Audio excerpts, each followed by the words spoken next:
Welcome to Unbiased and On the Fence. I want to welcome our special guest today, Galt. How are you doing today, Vaughn? I'm doing really good. Thanks for having me. Oh, I'm so happy to have you on. We were just having a wonderful discussion before we went on, and a lot to discuss. And I know my little crowd here is going to just absolutely love what you have to say. So I really want to just kind of give everybody a brief overview. You're an author as well as a QHHT practitioner, so you get a lot of information.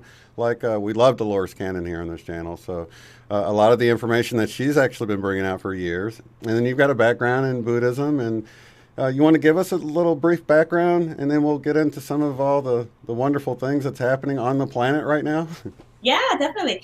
So I, aside from being a quantum healing hypnosis technique or QHHT practitioner through the Dolores Cannon modality, I actually am a normal working mom. Here in Seattle, Washington. I work in IT. And on the side, I also write books. And I write books on a lot of different genres and areas that are interesting to me. But one of the things that's always been interesting to me is metaphysics. And that's because I have been raised in the spiritual tradition of Tibetan Buddhism, and I'm Laotian. I'm from the Laos culture, and it's a very ancient culture that has a lot of myth and folklore all the way back to Lemuria. That's also filtered in through the Buddhist tradition that I've been raised in as well. So a lot of this stuff is really interesting to me as well.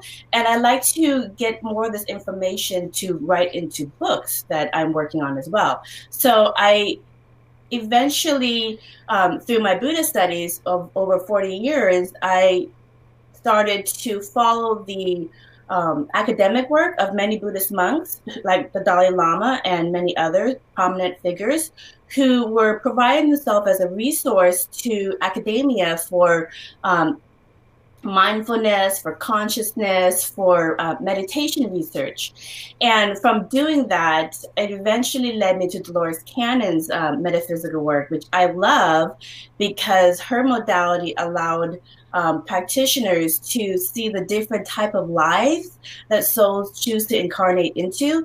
And there's just a wealth of information for a writer like myself to pull from to create nonfiction or any kind of materials that I want. So as an artist, I just love that her modality that she created provides such a wealth of creative work for me.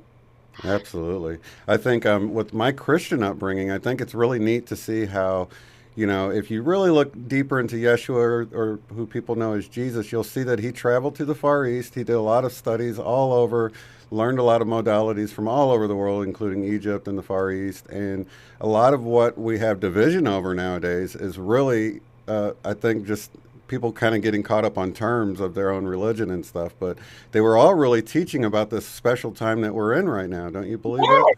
Yes, I definitely, and I just love that. I love this material as well that Dolores brought forth because, you know, being raised Laotian and in the Buddhist background, awakening and ascension are very common terms for us.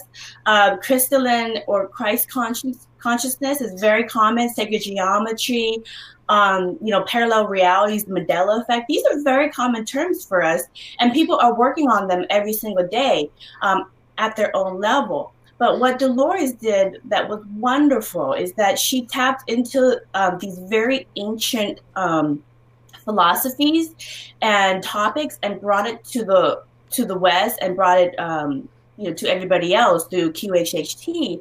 And what it has done is it's kind of bring it into the forefront and expose people to this other topics that have been around for a long time. So awakening, ascension, manifesting parallel realities, metaphysics has been around in many Asian spiritual traditions like Buddhism and others, but it's also in Celtic traditions, it's in Native American, it's in a lot of shaman, philosophy. So it's all over the place, but it's because we're not integrated as a global society. It's been kind of chopped up, some of the information, but a lot of the information has been held in the oral traditions and the written traditions of the Buddhist universities. Mm-hmm. And one of the things is we have over the years a lot of great what we call Buddhas, but they're monks that have reached a certain level of consciousness, and we have a figure that you know in the West as Jesus, but whether it's the same person or not, it doesn't really matter to us.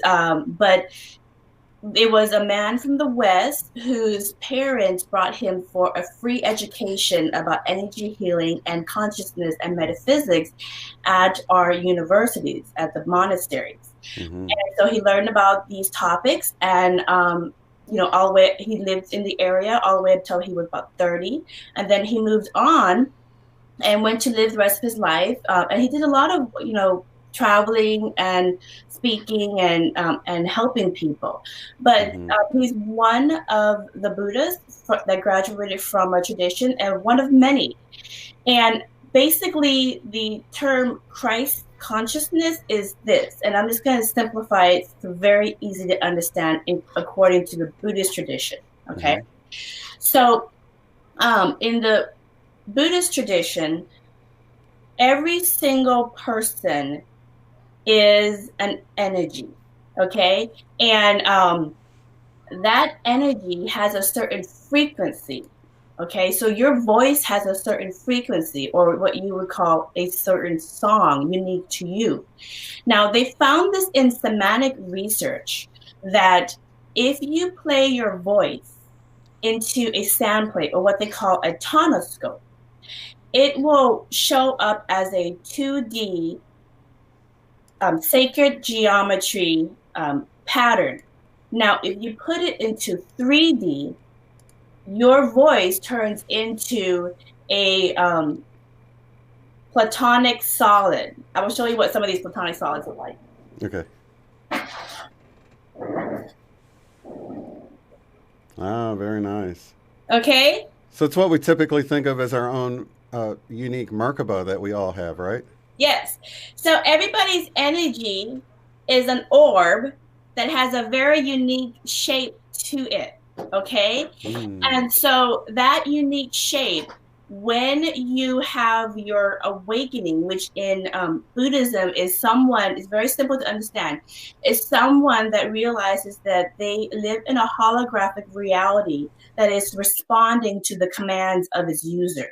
So what you create, you work on. What you send out, you get back.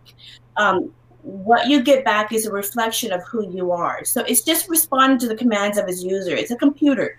And so when you have that realization, like Buddha and many other monks, Yeshua and Kwan Yin, etc., that is what you call your awakening. You finally woken up to the greater reality. Now, with your awakening, you can manifest based on your inner work, based on addressing your dark night of the soul, addressing your inner demons, addressing your childhood traumas, addressing all of these. Work on your inner self, which is what Buddha taught in his Four Noble Truths and Eightfold Paths that I wrote in my book. By doing that inner work, you are raising your level of consciousness from 100, 200, 300, 400, 500. And actually, there is the #1 mental health doctor, Dr. David R. Hawkins, in New York. Before he passed away, he did a lot of research on kinesiology, on measuring your level of consciousness. And he measured over 30, 40 years of different levels of consciousness. And he says, before you accept any modality or any person as your teacher, measure their level of consciousness, because you're wasting your time on people who have a low level of consciousness because you're not seeing what their energy level is. So very fascinating work that Dr. Hawkins did. But basically, everybody has a certain level of consciousness. And when you work on ascending to the different levels of consciousness up to 5D, you become a crystalline, okay? You become a crystalline level of consciousness. You've perfected to a certain point your energy structure, your merkaba, or in Buddhism, they call your mandala. And in Western terms, they call that level of consciousness Christ consciousness, okay? So every single person who, and at that point, that's what in Buddhism we call, you've become a Buddha.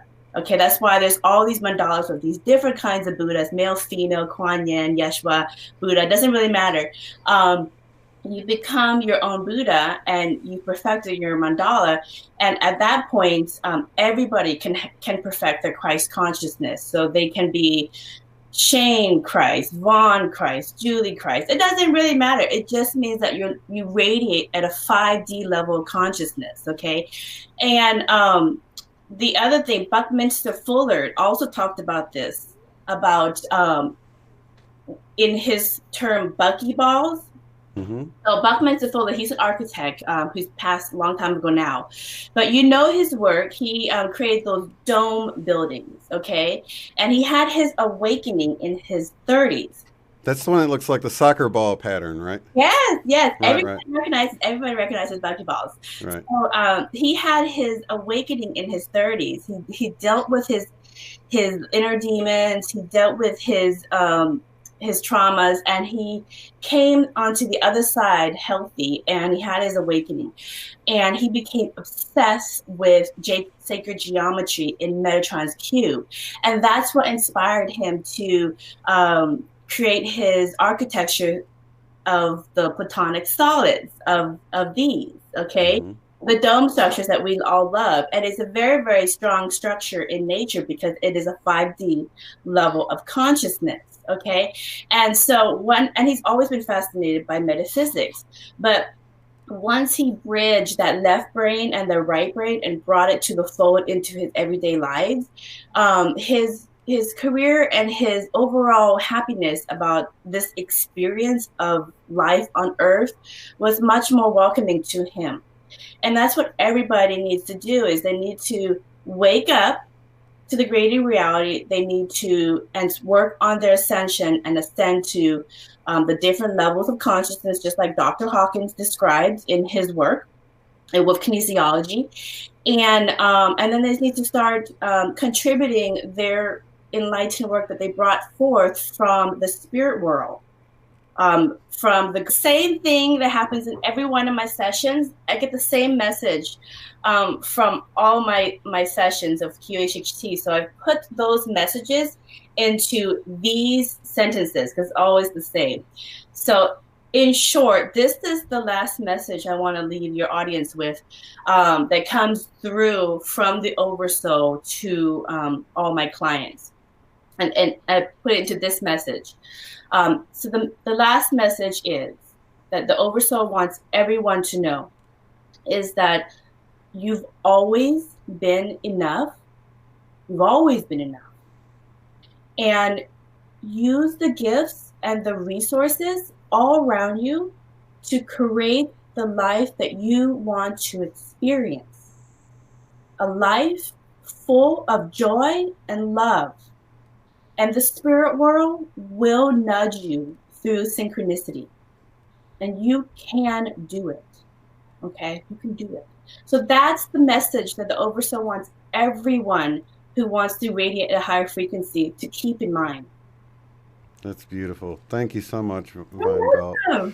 That's Von Galt, ladies and gentlemen, and we will definitely have her back in 2020. We have more to talk about Lemuria. We have more of the spirit world. We won't run out of stuff. And plus, you're already getting stuff in your sessions all the time. So thank you so much. Lots of love and light to each and every one of you. And thanks again, Von, for being here. All right, peace. If you'd like to support the work I do, go to paypal.me/UOTF. Thanks.